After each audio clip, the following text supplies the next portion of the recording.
मैंने सतगुरु जी के प्रवचन में क्या सुना। मैंने ये सुना कि जो जब हम किसी का अच्छा करेंगे तो हमें अच्छी मौत मिलेगी। हमें हमेशा दूसरे की मदद करनी चाहिए। धन्यवाद।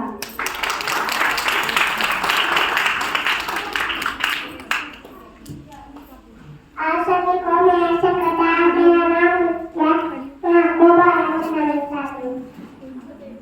आज वाला चूहे को दिखाया, चूहा गया डॉक्टर के पास। डॉक्टर ने गाय सुनी, चूहा बोला उल उल उल।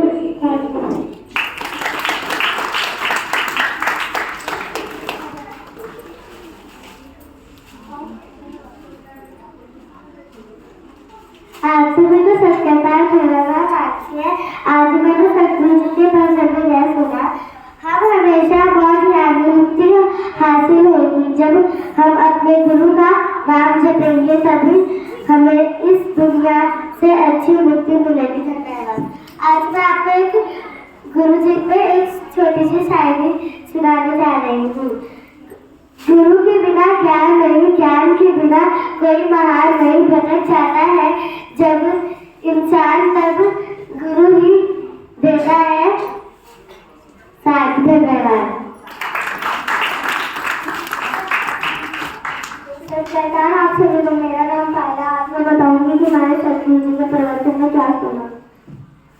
जो भक्ति करता है उसे सुख प्राप्त होता है, जो भक्ति नहीं करता उसे दुख प्राप्त होता है। धन्यवाद।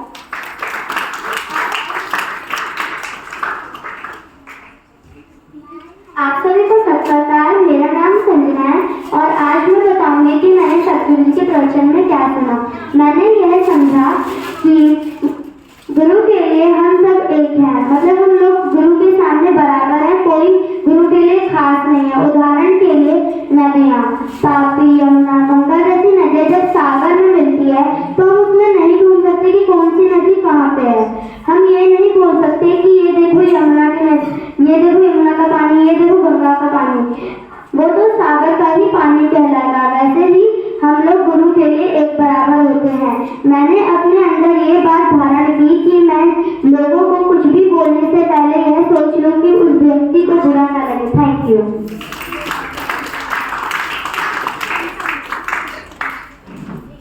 आप सभी को मेरा सत्कार। मेरा नाम आशीष है।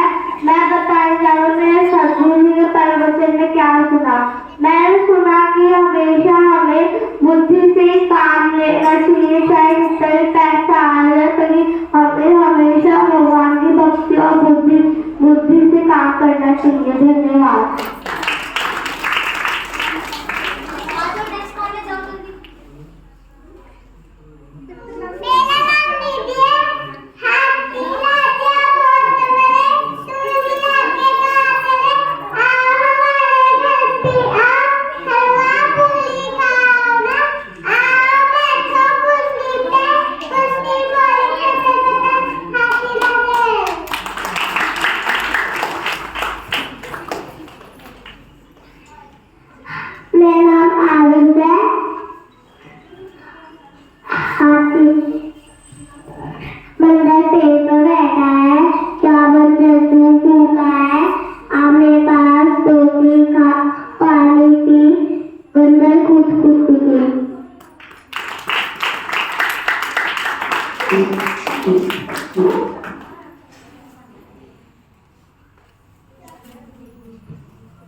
सत्कार। आप सभी को मेरा नाम मन्नत है। आज मैं आपको बताऊंगी मैंने सत्संग में क्या सुना।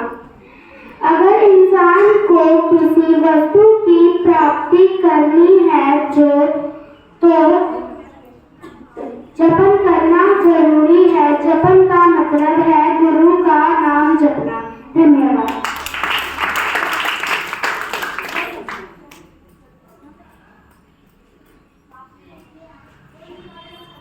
सत्य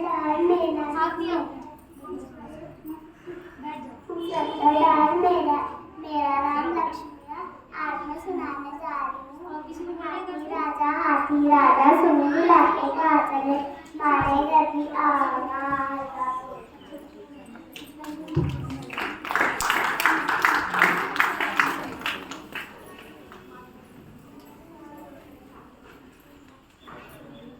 आप सभी को मेरा सत्कर्ता। मेरा नाम नैन्सी है। आज मैं बताऊंगी कि मैंने सत्संग में क्या सुना। मैंने सुना करनी है भक्ति तो दिल से करो, मन से करो और तन से करो। कहीं ऐसा ना हो कि बाद में तुम भक्ति का दिखावा कर रहे हो और भक्ति करते ही जाओ। और मैं एक शायरी सुनाऊंगी राम जी में। हम हिंदू है बब्बर शेर, हम भगवा रंग लहराएंगे, हम तलवार उठाएंगे, जय श्री राम के भक्त कहलाएंगे।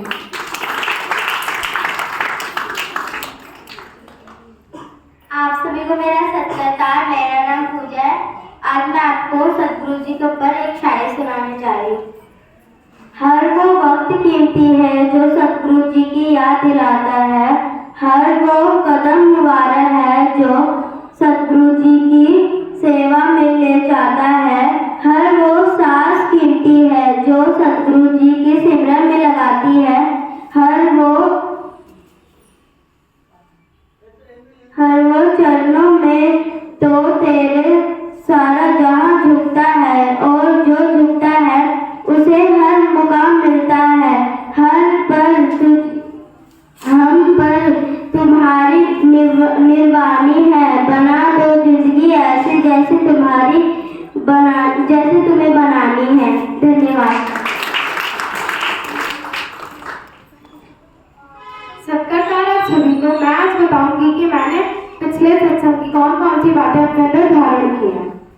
मैंने सीखा कि अगर हम माया के पीछे भागेंगे तो हमारा और हमारे गुरु का रिश्ता टूट जाएगा, और अगर हम गुरु की भक्ति करेंगे तो माया खुद हमारे पीछे आएगी। इसलिए हमें पैसों के पीछे नहीं भागना चाहिए। मैंने अपने अंदर ये बात धारण की है कि हम गुरु सिमरन मतलब कि गुरु की भक्ति करना सीख जाएंगे तो हमें किसी भी प्रकार का कष्ट नहीं मिलेगा। लेकिन अगर हम गुरु सिमरन नहीं करेंगे तो हम ज्ञान की प्राप्ति नहीं कर पाएंगे। जिस इंसान के अंदर ज्ञान ही नहीं होगा वह इंसान कैसे किसी भी बात को समझ पाएगा। इसलिए गुरु सिमरन करना बहुत ही आवश्यक है। धन्यवाद।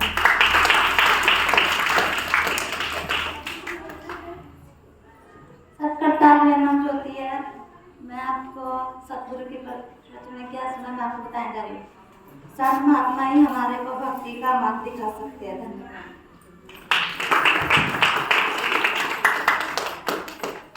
और किसी को बोलना है? आप सभी को मेरा नाम प्रियंका है। मैं आप सभी को राम जी के बारे में बोलूंगी। अग्रह क्या है पता नहीं, परंतु शिव जी का वरदान चाहिए। ब्रह्मचार्य का इल्म नहीं, इन्हें भक्त स्वरूप हनुमान चाहिए। भगवा क्या है कुछ पता नहीं, परंतु लहराना सबको होता है। भगवा क्या है वो जाने जो भगवा ओढ़ के सोता है। राम से मिलना है ना तुमको, निश्चित मंदिर जाना होगा, परंतु उससे पहले भीतर जाकर अपने राम को लाना होगा। ये सोच समझकर राम कहो तुम, ये बस आतिश का नारा नहीं। जब तक राम हृदय में नहीं तुमने राम पुकारा नहीं। यह तुम लोगों के नाम जपो में पहले सा आराम नहीं। जबरदस्ती के जय श्री राम ने सब कुछ है पर राम नहीं। धन्यवाद।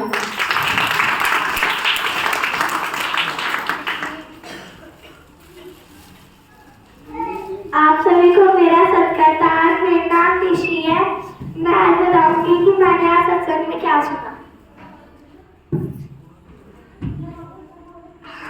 हमें इंसानियत जो दिखाता है वह गुरु ही है।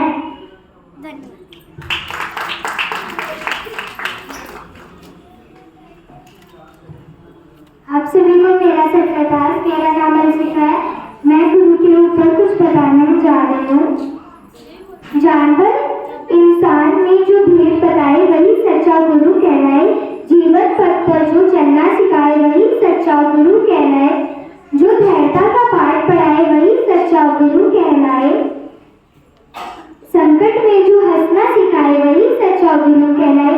पप्पर पर परछाई साथ निभाए वही सच्चा गुरु कहलाए। जिसे देखकर आदर से सिर झुक जाए वही सच्चा गुरु कहलाए। मैं आपको बताने जा रही हूँ कि अपने ईश्वर से कुछ कहना चाहती हूँ। हे ईश्वर मुझे इतना नीचे ना गिराना कि मैं तुझे सुन ना पाऊँ। हे ईश्वर मुझे इतना ऊपर भी ना उठाना कि तू जो बोले मैं उसे सुन ना पाऊँ। धन्यवाद। आप सभी को मेरा सत्कार। मेरा नाम है। आज मैं आपको बताऊंगी कि मैंने सत्संग में क्या सुना। मैंने सुना कि कुछ लोग होते हैं कि भक्ति तो करते हैं पर दिखावे की। उन्हें ऐसा नहीं करना चाहिए, क्योंकि अगर हमें भक्ति करनी है तो दिखावे की नहीं, दिल से करनी चाहिए। Thank you.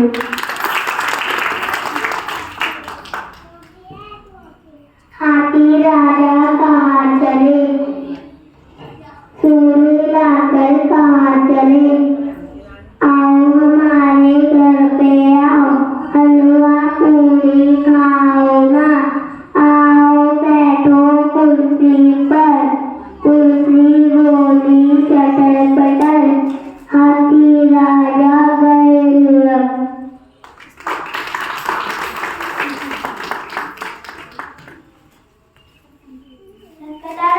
मेरा नाम अंशिका है। सभी के ऊपर शायद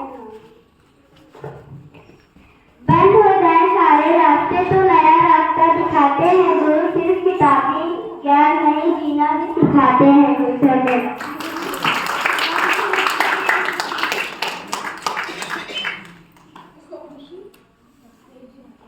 आप लोगों को सकता कि मेरा नाम किरण है। मैं हाँ, जो अच्छे कर्म करते हैं अच्छे कर्म करते, जो बुरे कर्म करते हैं।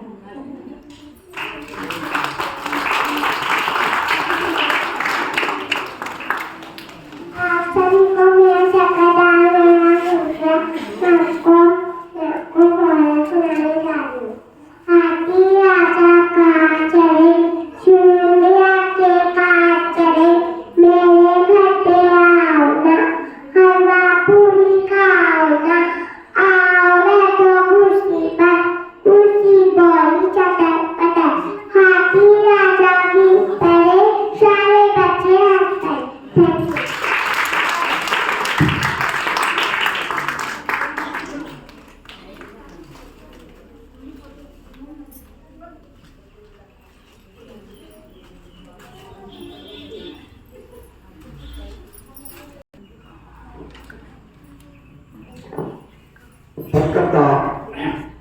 सत्कर्ता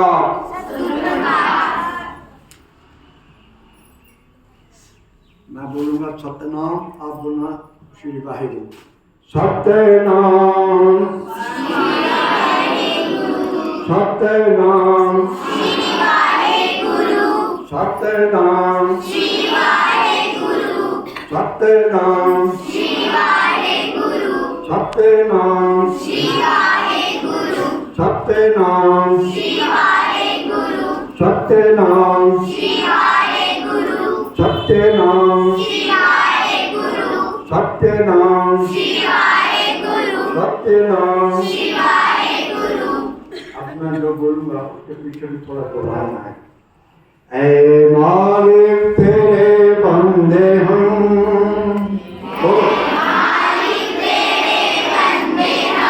हमारे मालिक, ये हमारे मालिक ऐसे हैं, ये हमारे मालिक हैं जिनकी हम पूजा करते हैं, जिनका हम सत्संग सुनते हैं, जो हम सुनने के लिए आते हैं। सुनने के लिए क्यों आते हैं ये मैं आपको बताऊंगा। ऐ मालिक तेरे बंदे हम,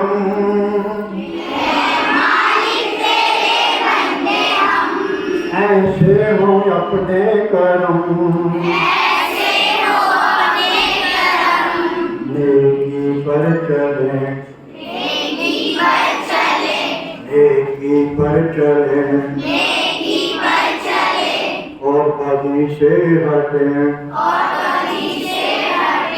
और बदी से हटे, ताकि हंसते हुए निकले दम, ताकि हंसते हुए निकले दम, ताकि हंसते हुए निकले दम, ताकि हंसते हुए निकले दम। ऐ मालिक तेरे बंदे हम, ऐ मालिक तेरे बंदे हम, ऐसे हो अपने करम, ऐसे हो अपने करम, नेकी पर चले नेकी पर चले और बदी से बचें, और बदी से हटे, ताकि हंसते हुए निकले दम। ताकि हंसते हुए निकले दम। ये जो मैंने आपको बुलवाया है, ये हमें रोज सवेरे उठ के आप जो भगवान का नाम, अल्लाह का नाम अपने घर में जो मंदिर है उसमें आपने मत्था टेकना है, उसके अंदर ये प्रार्थना जरूर करनी है, ए मालिक तेरे, इस पर ध्यान भी देना है कि मैं बोल क्या रही हूँ। ए मालिक, हे प्रभु, हम तेरे ही बंदे हैं और हमारे कर्म जो है, हम जो काम करते हैं जिनमें अच्छे काम करें, अच्छे सेवा करें, अच्छा धर्म कमाएं, अच्छा पुण्य करें, गरीबों की सेवा करें, पक्षियों को पानी पिलाएं, ऐसे हमारे कर्म हो ताकि मरते वक्त हमें ये खुशी रहे कि हम जो भी करने जा रहे हैं हमने अच्छा किया है, बुरा हमने नहीं किया, अच्छा किया है, इसलिए अच्छे अच्छे हंसते हंसते हमारा दम निकले, ऐसा हमारा विचार है।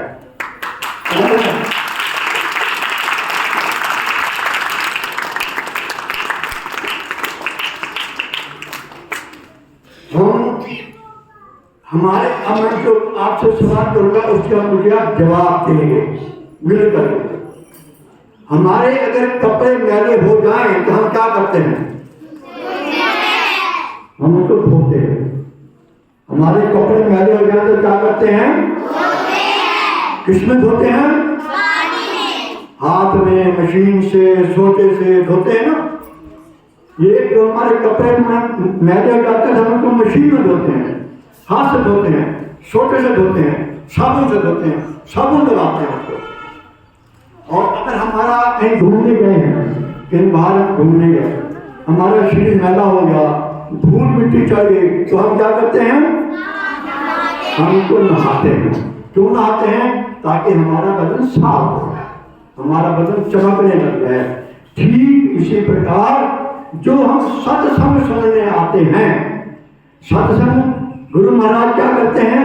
हमारे जो अंदर देखो, शरीर भी हमने धो दिया, कपड़े भी हमने धो दिए, अंदर की जो मैल है, अंदर का जो पाप है, अंदर का जो पुण्य हमने निकला, उसकी मैल चढ़ी हुई है, उसको कौन धोएगा? अच्छी बातें कब करेंगे? जब हमारा मन अच्छा होगा। अच्छी बातें तभी हम कर पाएंगे, नहीं तो हम हमेशा बुराई की तरह। मेरी आवाज समझ आ रही है ना? मेरी आवाज समझ आ रही है ना? हाँ। नहीं तो हम हमेशा इसकी चुगली कर, उसकी चुगली कर, इसमें बुरा कर, उसका कर, ये धन मेरे पास आ जाए, मेरा ये हो जाए, मेरा वो हो जाए, मैं। हम सारा दिन मैं करते हैं। बकरी भी मैं करती है, आखिर होता क्या है? उसकी गर्दन लास्ट में काट जाती है। इसलिए मैं नहीं करनी, प्रभु का सेवन करना है। हमारे जो गुरु जी हैं, ये हमें क्या कर, हमारे मन की मैल को धोते हैं, हमारे मन के स्वच्छ करते हैं। मन की मैल को धोने का एक ही हमारा है सत्संग। और सत्संग में आके जो सत्संग सुनते हैं, हमारी मैल धुलती है, हमारा मन शुद्ध होता है, हमें अच्छी सीख मिलती है, माँ बाप की सेवा मिलती है, गरीबों की सेवा मिलती है, पक्षियों की सेवा मिलती है, गौओं की सेवा मिलती है। तो ये सारा काम हमें कहाँ मिलता है? सत्संग से। इसका मतलब सत्संग हमारा मैल, अंदर का मैल धोता है। सत्संग सुनते वक्त मैल कब धुलेगी? जब आप हम यहाँ बैठे रहेंगे, आगे पीछे देखते रहेंगे या देखेंगे कब ये खत्म हो, कब हमें प्रसाद मिले, कब हमें केला मिले, कब हमें ये मिले, तो उसको लगेगा।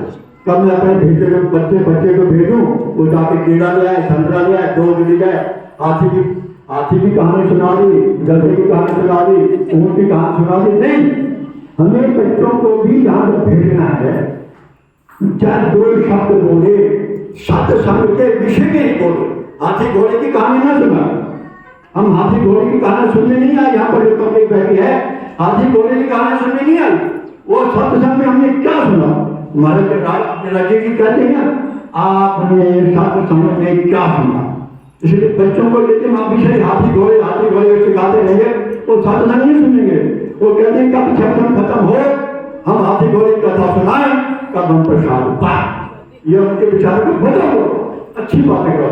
चाहे यहाँ में आप 10 लोग बीतो राम राम राम कहें, चाहे वाहेगुरु वाहेगुरु वाहेगुरु कहें, ऐसे शब्द उनको सिखाओ ताकि वो ये घोड़े हाथी की बातें ना करें। तो हम जीवन के अंदर एक मेरे को थोड़ी सी कथा याद आती है, कहानी याद आती है। हम जीवन के अंदर जो भी लेन देन करते हैं, किसी से आपने पैसे उधार लिए, हम खा गए, छोटा जल्दी करता हूँ पहली आ गई है, इनको मौका देता हम अगर किसी से उधार देते हैं तो पैसा कैसे देना पड़ता है, इसका मैं एक उदाहरण रखूंगा। एक गांव में एक बच्चा था, वो बैठा था, बच्चे गांव में रेत होती है, वो रेत से खेल रहा था, छोटा सा बच्चा था, बिल्कुल भी 2 साल का 1.5 साल का साल भर का होगा। एक लंबा सा सांप आया, उस सांप उस बच्चे के साथ बैठ गया, सांप के साथ बैठ गया। तो वो काला सांप था, वो बच्चे को से घूम घूम घूम घूम घूम करने लगा, कभी ऊपर करता, कभी नीचे करता, कभी ऊपर करता, कभी नीचे करता। तो बच्चा जो था वो कभी तो रेत उठा के उसके मुंह पे फेंकता। मेरी बात समझ आ रही है? आ रही है? वो बच्चा क्या करता, कभी तो रेत उठा के मुंह पे फेंक देता था, कभी सांप की गर्दन पकड़ के थू थू थू करता, उसको थू थू करता सांप, और सांप उसको काटा नहीं। तो गांव वाले इकट्ठे हो गए सारे, ये तो बच्चे को काट देगा। उसमें एक शिकारी था, शिकारी ने जोर से तीर चलाया, उसे सांप को बेहोश कर दिया। सांप बेहोश हो गया और उसको उन्होंने खड्डे में दबा दिया। ठीक है, तो किसी अघोरी ने जो सांप का रस जहर निकालते हैं उसके पास गए, उनको सारी कथा सुनाई कि सांप ऐसे हमने मार के दबा दिया। कहता नहीं, तो उसने अपने मंत्रों से सांप को बुलाया, उसने अपने मंत्र से जीवित करके सांप को बुलाया। सांप के पास आया तो सांप से पूछता है, तुम इस बच्चे के साथ खेल रहे थे, तुमने इसको नहीं काटा, हाँ? और इस अघोरी ने आपके ऊपर तीर चला। वो कहता है आप इस अघोरी से पूछो इसने मेरे ऊपर तीर क्यों चलाया? क्या मैं बच्चे को काट रहा था? क्या मैं बच्चे को परेशान कर रहा था? इसने मेरे को तीर चढ़ा के क्यों मेरे को भेज दिया? तो फिर कहते आप उसके साथ खेल रहे थे तो क्या था, ये सब क्या था? कहते पिछले जन्म में ये जो बच्चा है ये सेठ था। कौन था? सेठ, पैसे वाला। सांप कहता है, सांप मैंने इससे पैसे उधार लिए थे और मैं इसको पैसे नहीं लौटा पाया, मैं इसको पैसे नहीं लौटा, खा गया, मेरी नीयत खराब हो गई, मैं खा गया। आज ये मेरे को बच्चे के जन्म में मिला है और मैं जाते जाते इसको देख लिया। मैं जब आया तो उसने मेरे को पहचान लिया, बच्चे ने मेरे को पहचान लिया। ये बार बार मेरे को लानत दिया, शर्म कर, डूब कर, रेत उठाता, मेरे मुंह पे मारता, डूब कर, तूने मेरे पैसे लिए और खा गया, थू है तेरे को। तो पैसे मारते तुमने मेरे पैसे मार दिए, इसलिए मेरे मुंह पर थूक रहा था। इस वजह से मैं उससे बार ऐसे करके माफिया मांग रहा था। तो उसका जो ये ध्यान रखो, जो भी हम किसी से कर्ज लेते हैं उसको अगर नहीं चुकाते वो किसी न किसी जन्म में उसको देना पड़ता है। जय भारत।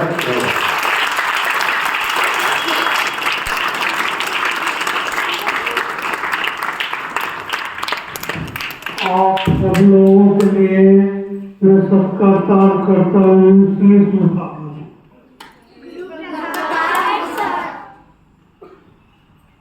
हम जो आते हैं एट ए टाइम आते हैं जब प्रसाद का टाइम होता है, तो आप नहीं, सबका ही नियम बन गया। जब हम टाइम से आएंगे नहीं, सत्संग की कैसे बात सुनेंगे अच्छी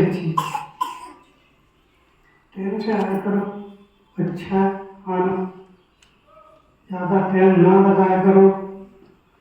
और मैं एक कहानी मैं दोहराने जा रहा हूँ, मैंने कहाँ से सुनी है? गुरु महाराज से सुनी है। गुरु बहुत अच्छे होते हैं। गुरु एक ज्ञान का नाम है, उनसे ज्ञान मिलता है हमारे को, बहुत अच्छा ज्ञान मिलता है। एक गुरु जैसे माँ होती है, कितना अच्छा ज्ञान देती है। पिता होते हैं, कितना अच्छा ज्ञान देते हैं, उंगली पर पकड़ के चलना सिखाते हैं। गुरुकुल में भेजते हैं, ज्ञान देने के लिए भेजते हैं। कितना अच्छा उनका धर्म है। और हम माँ बाप की सेवा ना करें, अच्छा ना सोचें, उनकी मजबूरी ना सोचें। बड़े होके वो ये कहते हैं कि सब कुछ हम ही हैं। अरे तुमने कराई क्या है?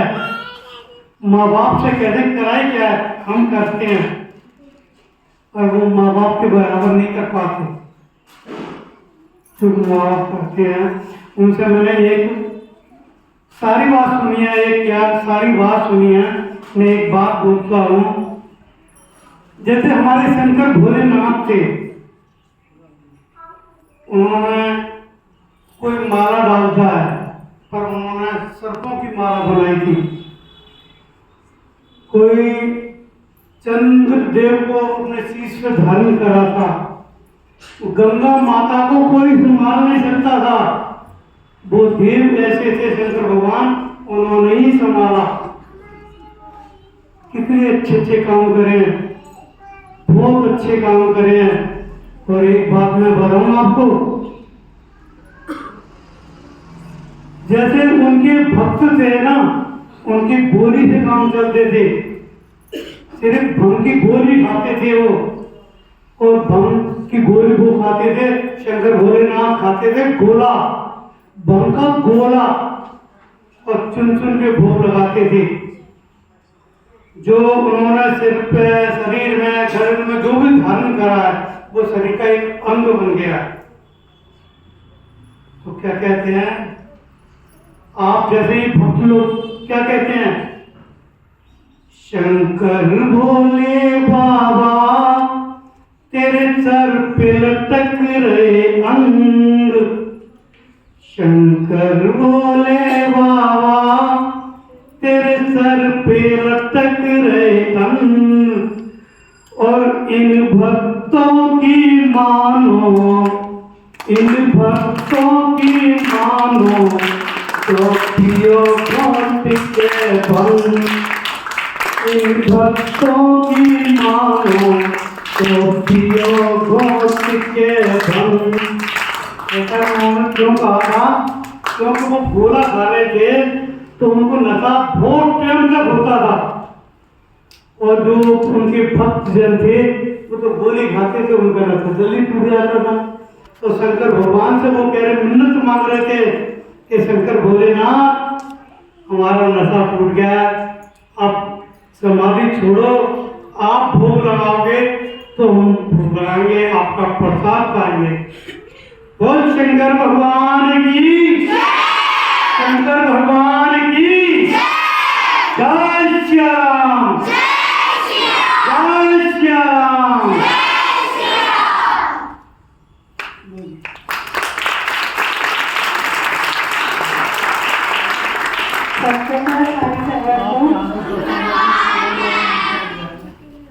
अब मैं आपको साथी सुनाने जा रही हूँ, ध्यान से सुनिए। मोती वाला चंद्रमा चढ़ना। जून 1975 ईस्वी, ज्येष्ठ मई के भंडारे के पश्चात सतगुरु सच्चे पिताजी मतौली चले गए। वहाँ जोगिंदर सिंह पहलवान के पौनों के वाला हजूरी सेवा में था और पाठ भी करता था। जून 1975 ईस्वी में एक दिन रात के समय पाठ पढ़ने के पश्चात जब ग्रंथ नीचे रखने चला तो सतगुरु जी ने फरमाया बैठ जा। जोगिंदर सिंह बैठ गया। सतगुरु जी ने फरमाया और आगे हो जा। मैं थोड़ा सा और आगे हो गया। सतगुरु जी ने फिर फरमाया मेरे नजदीक हो जा। वह सतगुरु जी की कुर्सी के पास हो गया। सतगुरु जी ने पूछा कुछ देखा है? जोगिंदर सिंह ने आसपास देखा परंतु उसको किसी बात की समझ नहीं आई।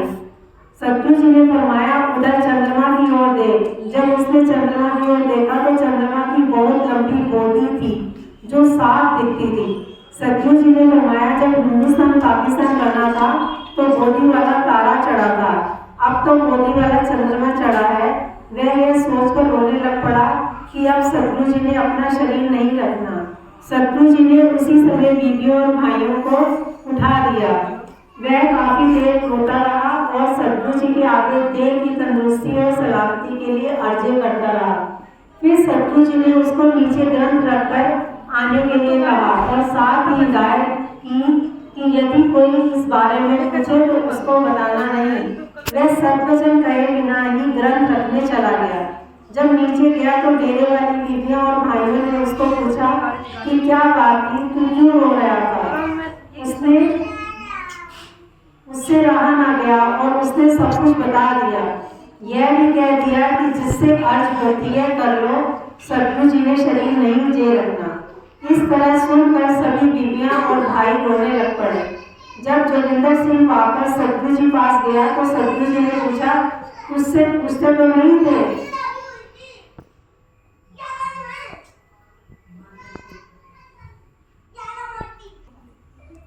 उसने अर्ज की, सच्चे बादशाह जी, सभी ने पूछा था और मुझसे रहा नहीं गया।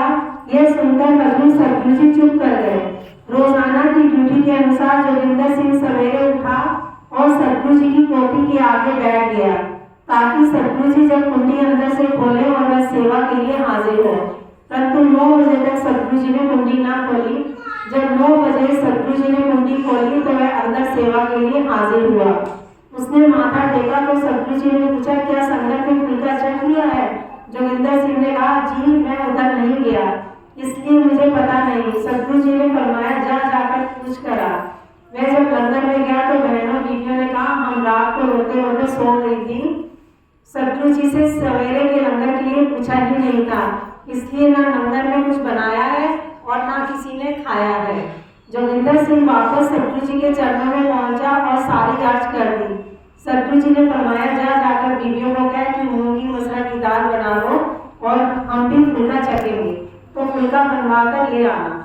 जोगिंदर सिंह ने जाकर बीवियों को सतगुरु जी का हुक्म सुनाया। बीवियां यह हुक्म सुनकर खुश हो गई।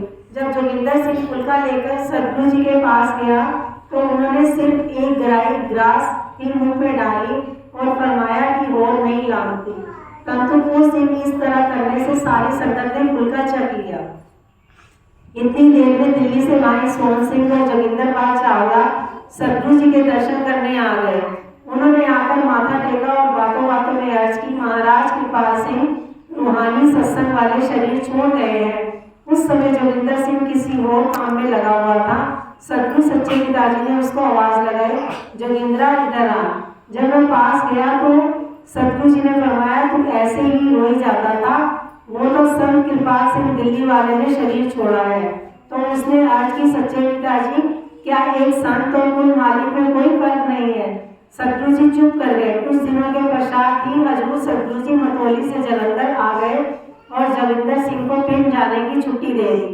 मतौली से आने के कुछ दिनों के पश्चात ही 17 जुलाई 1975 ईस्वी तो सतगुरु सच्चे पिताजी अपने धाम को चले गए।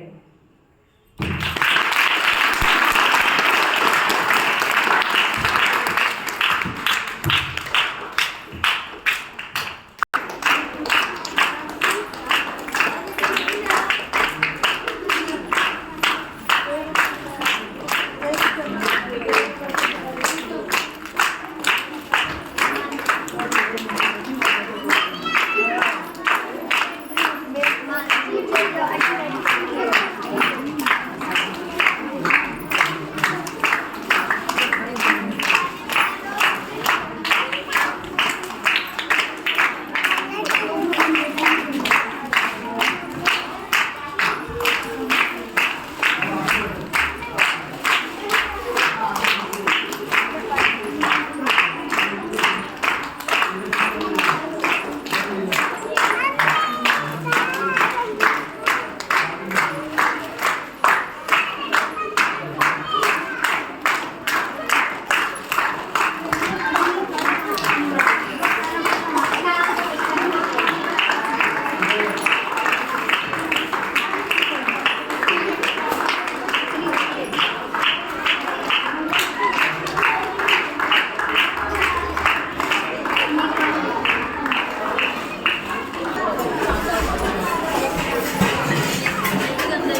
22 नहीं 14 नहीं 15 हो गए 14 संतरे और सेब